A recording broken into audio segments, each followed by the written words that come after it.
निर्धन जो है यह एक व्यक्तिगत अवधारणा है, लेकिन निर्धनता जो है एक सामाजिक अवधारणा है। निर्धनता की जब हम बात करते हैं तो किसी व्यक्ति को न लेके किसी देश की, किसी अर्थव्यवस्था की, या किसी प्रकृति या किसी समाज की बात करते हैं। तो जैसे हम ये नहीं बोलते हैं कि भारत का निर्धन, हम ये बोलते हैं भारत का क्या, या भारत की क्या निर्धनता। तो निर्धन क्या है, यह व्यक्तिगत अवधारणा है, और जो निर्धनता है दोस्तों ये क्या है, ये अर्थव्यवस्था से संबंधित अवधारणा है, से संबंधित अवधारणा है। ठीक है ना। तो इन दोनों में फर्क जानते रहिए। निर्धन व्यक्तिगत अवधारणा है और निर्धनता क्या है दोस्तों, अर्थव्यवस्था से संबंधित क्या है, अवधारणा है, एक पूरे ग्रुप के लिए चलता है। तो गरीबी की बात करेंगे तो ये हुआ सापेक्ष गरीबी, ये हुआ निरपेक्ष गरीबी। सापेक्ष गरीबी क्या करती है, यह जो है गरीबी को नापने का एक अच्छा साधन नहीं है। क्यों? क्योंकि यह केवल और केवल आय की असमानता बताती है। क्योंकि इसमें मैंने बताया था पिछली वीडियो में कि अगर कोई व्यक्ति 900 कमाता है, अगर कोई व्यक्ति 800 कमाता है, तो बहुत स्वाभाविक सी बात है कि 800 वाला जो है 900 से क्या है, गरीब है। लेकिन ये वास्तव में गरीब है या नहीं है, इसके बारे में पता सापेक्ष गरीबी नहीं लगा पाती है। इसीलिए दोस्तों, चाहे हम कोई एडीबी की बात करें, चाहे हम IMF की बात करें, चाहे हम वर्ल्ड बैंक की बात करें, और चाहे भारत की ही क्यों न बात करें, हम क्या करते हैं, हम किस में, हम निरपेक्ष गरीबी का मापन करते हैं। मतलब इसको हम क्या बोलते हैं, हेड काउंट मेथड बताए थे, हेड काउंट मेथड बोलते हैं इसको। ठीक है ना। अगर वही हम सापेक्ष गरीबी की बात करें तो सापेक्ष गरीबी में क्या है, बताए थे कि लारेंज वक्र और गिनी गुणांक क्या है, सापेक्ष गरीबी के मापन में आते हैं। कौन कौन है, लारेंज वक्र और गिनी गुणांक। तो यहाँ पे हो जाएगा लारेंज वक्र और क्या हो जाएगा, गिनी गुणांक। तो अगर एग्जाम में आता है कि भारत में गरीबी का मापन किस आधार पे होता है, उत्तर क्या होगा आपका, निरपेक्ष गरीबी। सापेक्ष गरीबी जो है ये अधिकतर विकसित देशों में देखी जाती है, और इसके माप का आधार क्या है, लारेंज वक्र और गिनी गुणांक। ठीक है। और यहाँ पे जो आय की जो विषमता होती है, यहाँ पे क्या होती है, यहाँ पर आय की विषमता होती है। और चूंकि भारत में भी आय की विषमता है, अगर भारत में आय की विषमता है तो जो कम पैसा कमाता है उसके ऊपर सरकार कम टैक्स लगाती है, जो ज़्यादा पैसा कमाता है उसके ऊपर सरकार ज़्यादा टैक्स लगाती है। क्यों? सरकार चाहती है कि हम किस गरीबी को खत्म करें, सापेक्ष गरीबी को। किस आधार पे, आय की विषमता के आधार पे अलग अलग प्रकार से टैक्स देगा। अगर हम निरपेक्ष गरीबी की बात करें दोस्तों, तो इस गरीबी का भी मापन दो तरह से होता है। पहले को बोलते हैं हम URP और दूसरे को बोलते हैं MRP। ठीक है ना। URP क्या होता है, इसको बोलते हैं यूनिफॉर्म रिकॉल पीरियड, और इसको बोलते हैं मिक्स्ड रिकॉल पीरियड। आप फुल फॉर्म लिख लीजिएगा, इसको बोलते हैं यूनिफॉर्म रिकॉल पीरियड, इसको बोलते हैं मिक्स्ड रिकॉल पीरियड। निरपेक्ष गरीबी का मापन हम दो तरह से करते हैं, एक को बोलते हैं URP, एक को बोलते हैं MRP। URP मतलब ये होता है कि कोई भी परिवार 30 दिन में, लिखते भी रहिएगा, कोई भी परिवार 30 दिन में खाद्यान्न पदार्थों पे कितना रुपया खर्च किया है या क्या क्या खर्च किया है। तो URP क्या होता है कि प्रति परिवार 30 दिन में खाद्यान्न पर कितना खर्च किया है, इसको बोलते हैं URP। भाई अगर हमको ये मालूम चल जाए कि कोई भी व्यक्ति 30 दिन में कितना खर्च कर रहा है, तो ये पता चल जाएगा कि हाँ वह गरीब है या अमीर है। अगर वह 30 दिन में एक मानक से कम खर्च करेगा तो वह गरीब माना जाएगा, और ज़्यादा से ज़्यादा खर्च करेगा तो वह अमीर माना जाएगा। तो ये होता है, इसको बोलते हैं URP मेथड। ठीक है ना, कोई दिक्कत नहीं है। अच्छा, MRP क्या होता है, MRP क्या है आपका, इसमें ये देखा जाता है कि कोई भी परिवार 365 दिन में कितना खर्च किया है। कितने दिन में, 365 दिन में। 365 दिन में क्या खर्च किया है, वहाँ पे 5 चीज़ें रखी गई हैं, जैसे कपड़े, जूता, स्वास्थ्य, इसके साथ साथ टिकाऊ वस्तुएं एवं खाद्यान्न। ठीक है ना। क्योंकि पहले क्या था दोस्तों, पहले गरीबी का मापन जो है कैलोरी के आधार पे होता था। और वो जो कैलोरी का आधार था दोस्तों वो था 2100 कैलोरी और 2400 कैलोरी। अगर गांव की बात करेंगे, ग्रामीण की बात करेंगे, अगर ग्रामीण में किसी भी व्यक्ति को 2400 कैलोरी एनर्जी की जरूरत पड़ती है, ठीक है, यह एक गरीबी मापने का आधार था क्या, कैलोरी का। 2100 कैलोरी शहरी में था और ग्रामीण में क्या था दोस्तों आपका 2400 कैलोरी था। ये था कैलोरी माप का आधार। लेकिन बाद में कहा गया कि केवल कैलोरी माप का ही आधार गरीबी का आधार नहीं है, उसके साथ साथ और हमें क्या चाहिए, हमें ये चाहिए कि वह व्यक्ति जो है 365 दिन में कपड़े खरीदा नहीं खरीदा, जूता खरीदा नहीं खरीदा, खाद्यान्न वस्तुओं में क्या क्या है, स्वास्थ्य के ऊपर क्या खर्च किया है और टिकाऊ वस्तुएं कौन कौन लिया है। क्यों? क्योंकि हम अच्छी तरह जानते हैं कि अगर हम मीडियम परिवार से आते हैं तो बहुत स्वाभाविक सी बात है कि अगर हम एक जूता लेंगे तो एक साल में एक जूता लेंगे तो हमको वो याद रहेगा, लेकिन एक महीने में हम क्या खा पी रहे हैं हमको उतना याद नहीं रहता है। तो अगर कोई व्यक्ति एक साल में कपड़े भी, देखिए कपड़ा भी ऐसा चीज़ है जो आपको पता चल जाता है कि हाँ ये कपड़ा जो है इस दिन लिया गया था, इस उपलक्ष्य पे लिया गया था, ये कपड़ा इतने रुपए का है। तो कपड़े में कितना खर्च कर रहे हैं, जूता में कितने खर्च कर रहे हैं, खाद्यान्न में, स्वास्थ्य में और टिकाऊ वस्तुओं में कितना रुपया खर्च हो रहा है, इसको बोलते हैं MRP मेथड। और दोस्तों ध्यान देना 1, 2, 3, 4 और 5 यहाँ पे कुल कितने हो गए, यहाँ पे कुल आपकी 5 वस्तुएं हो गई। इसका मतलब ये है कि निरपेक्ष गरीबी का जो मापन होता है वो होता है हेड काउंट मेथड से।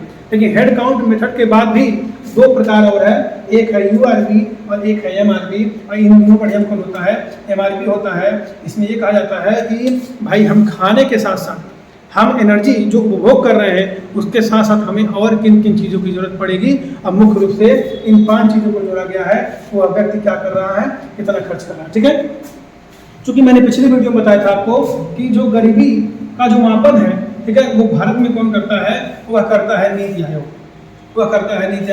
और नीति आयोग को ये जो उसको डाटा है, ये डाटा कौन देता है, वह देता है, तो बता फिर से लिख देता हूँ, गरीबी का मापन कौन करता है, ये करता है नीति आयोग। और ये किसके स्थान पे बना है, ये बना है योजना आयोग के स्थान पे बना है और इसकी स्थापना होती है जनवरी 2015 में, किसकी, नीति आयोग की। लेकिन नीति आयोग को जो डाटा मिलता है, ये डाटा कौन देता है, ये देता है NSSO, ठीक है ना।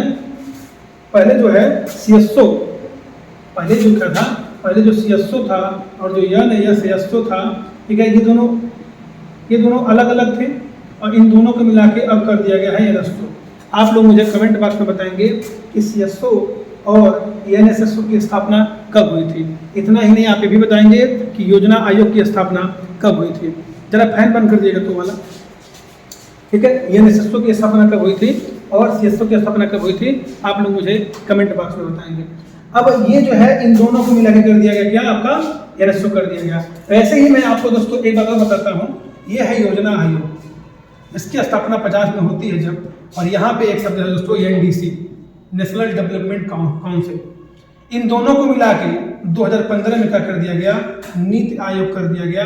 तो आप लोग मुझे कमेंट बॉक्स में बताएंगे कि NDC राष्ट्रीय विकास परिषद इसका हिंदी होता है, और योजना आयोग की स्थापना कब हुई थी, CSO और NSSO की स्थापना कब हुई थी। इन दोनों को मिला कर दिया गया NSSO और इन दोनों को मिला कर दिया गया नीति आयोग कर दिया गया, ठीक है ना। ये भी क्वेश्चन परीक्षा में पूछा हुआ है। मैंने कहा कि भारत में जो गरीबी का मापन होता है वो कौन करता है, वह करता है नीति आयोग। लेकिन इस नीति आयोग को आंकड़ा कौन देता है, तो वह देता है NSSO, national sample survey organisation, राष्ट्रीय प्रतिदर्श संसूचन आयोग, मतलब संगठन NSSO देता है। तो अगर परीक्षा में पूछे कि ये कौन है, तो नेशनल सैंपल सर्विस ऑर्गेनाइजेशन इसका फुल फॉर्म होता है, और यह आंकड़ा देता है किसको, नीति आयोग को। और नीति आयोग किसका मापन करती है, गरीबी का मापन करती है, गरीबी का आधार जारी करती है। देखिए हर साल गरीबी का मापन होता है, हर साल होता है, लेकिन जो 5 साल पे जो आंकड़ा आता है वो हमारे लिए सबसे ऑथेंटिक होता है और एग्जाम में वही पूछा जाता है, क्योंकि हर साल जब ये आंकड़ा बदलेगा तो समस्याएं बढ़ेंगी। जैसे अगर हम बात करेंगे यहाँ पे, अभी हम कुछ आयोग की बात करेंगे, उस आयोग ने बोला कि भारत में सबसे गरीब राज्य छत्तीसगढ़ है। ध्यान सुनिएगा, उसने कहा कि भारत में जो है सबसे गरीब राज्य कौन है, छत्तीसगढ़ है, और सबसे अमीर राज्य कौन है दोस्तों, वो है गोवा। रंगराजन समिति और तेंदुलकर समिति ने कहा, ठीक है। लेकिन अगर हम आज की बात करेंगे, चूंकि हम इस वीडियो को करंट अफेयर्स में से भी जोड़ेंगे, आज की बात करेंगे, वर्तमान की बात करेंगे, तो भारत में सबसे गरीब राज्य अगर हो जाएगा आपका बिहार हो जाएगा, सेकंड पे आपका जो है झारखंड हो जाएगा, और सबसे अमीर राज्य की बात करेंगे तो वो केरल हो जाएगा। तो मतलब आंकड़ा बदल गया। तो ये आंकड़ा बदलते रहते हैं। तो अभी जो रिपोर्ट आया है वो भी रिपोर्ट इंपॉर्टेंट है कि अभी के अनुसार बिहार सबसे गरीब राज्य है, और तब के अनुसार जो है छत्तीसगढ़ था, सबसे अमीर तब था गोवा, आज हो गया आपका केरल। तो रिपोर्ट बदलते रहते हैं, ठीक है, उनको भी ध्यान देना है। तो उम्मीद करता हूँ आपको समझ में आएगा कि ये जो है किस प्रकार से बदलाव इसमें हुए हैं। कमेंट बॉक्स में आप लोग इसका उत्तर जरूर दीजिएगा। चलिए आगे बढ़ते हैं, इसी की तरह आगे निकलते हैं। अब देखिए होता यह है कि मैंने बताया आपको कि अब हम ये पढ़ेंगे कि भारत में जो गरीबी है उसका सबसे पहले ये मापन किसने किया, तो वो किया था दादा भाई नौरोजी ने, ठीक है ना। Great old man of India, उत्तर क्या होगा, दादा भाई नौरोजी, ठीक है ना। भारत में गरीबी का सबसे पहले मापन कौन किया था, दादा भाई। तो यहाँ पे लिख देते हैं गरीबी का मापन एवं संबंधित समितियां। तो अगर परीक्षा में आए कि सबसे पहले गरीबी का मापन किसने किया, तो उत्तर क्या हो जाएगा आपका, दादा भाई नौरोजी हो जाएगा। और इसने इन्होंने ये बताया कि अगर कोई भी व्यक्ति 20 रुपया प्रति वर्ष, ध्यान देना, 20 रुपया कितना प्रति वर्ष अगर कोई भी व्यक्ति कमाता है तो वह गरीब नहीं माना जाएगा। किसने कहा, दादा भाई नौरोजी ने कहा कि यदि कोई भी व्यक्ति 20 रुपये प्रति वर्ष कमाता है तो वह गरीब नहीं माना जाएगा।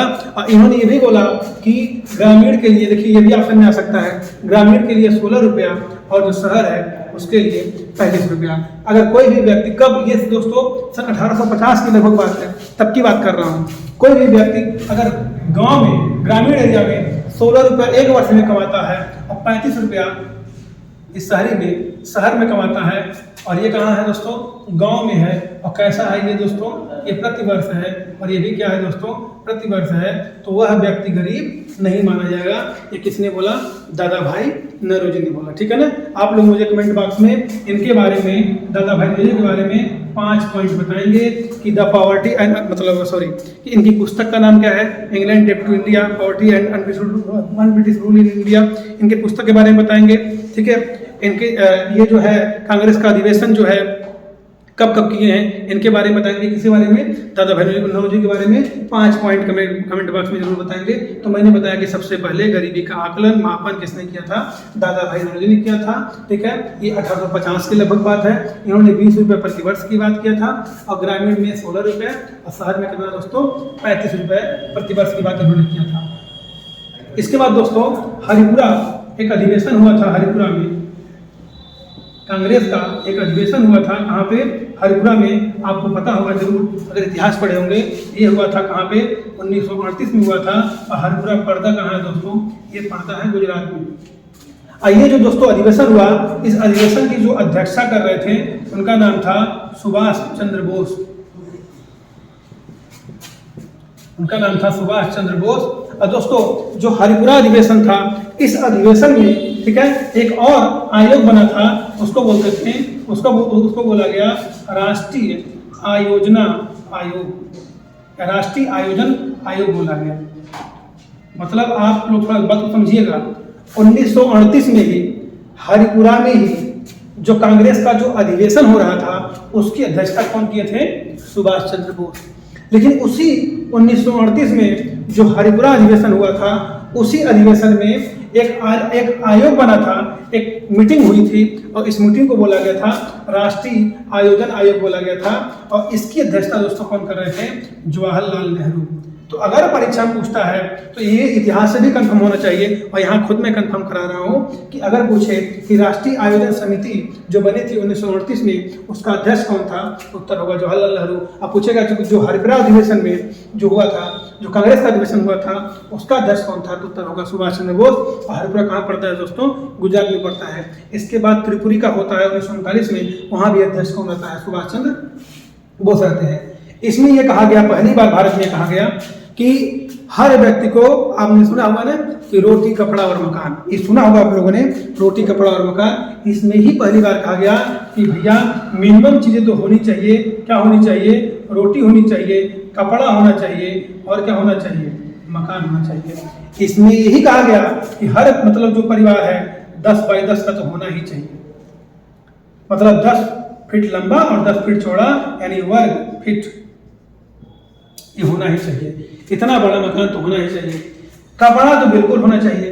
अब कपड़ा दोस्तों कितना बताया गया? वो बताया गया 31 गज, 31 गज बताया गया कि कपड़ा होना चाहिए। और रोटी की बात करेंगे, रोटी की बात करेंगे तो रोटी में हम किसकी बात करते हैं? कैलोरी की बात करते हैं, एनर्जी की बात करते हैं। इसमें ये कहा गया कि 2800 कैलोरी एनर्जी मिलनी चाहिए हर व्यक्ति को।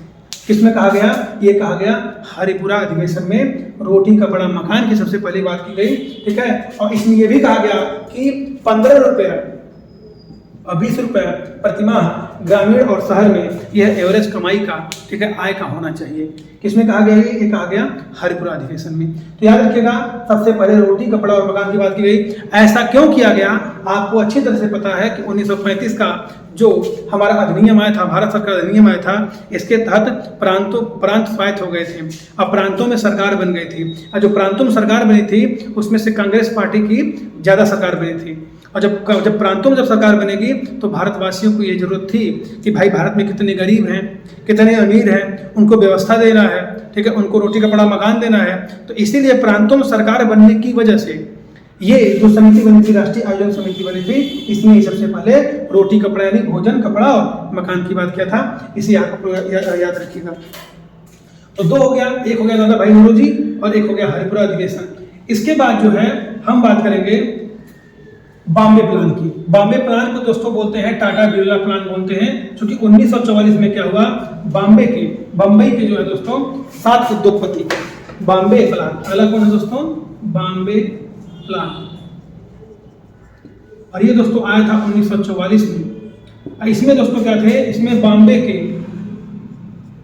7 पूंजीपति थे और इन्होंने गरीबी के बारे में कुछ बताया, और इन्होंने लगभग दोस्तों 65 रुपए से ही कुछ बताया था, मुझे एग्जैक्ट याद नहीं है। तो ये भी याद रखना, इसका नाम है टाटा बिरला प्लान। तो अगर परीक्षा में आता है कि बॉम्बे प्लान का संबंध किससे है, तो आप क्या बताएंगे कि बॉम्बे प्लान का संबंध किससे है? गरीबी से है। इतना ही नहीं, अगर ये पूछेगा कि बॉम्बे प्लान कब आया, तो आप बताएंगे 1944 में आया, ठीक है ना। चलिए आगे बढ़ते हैं। अगला है दोस्तों, चौथा है योजना आयोग। ये चल रहा है ना।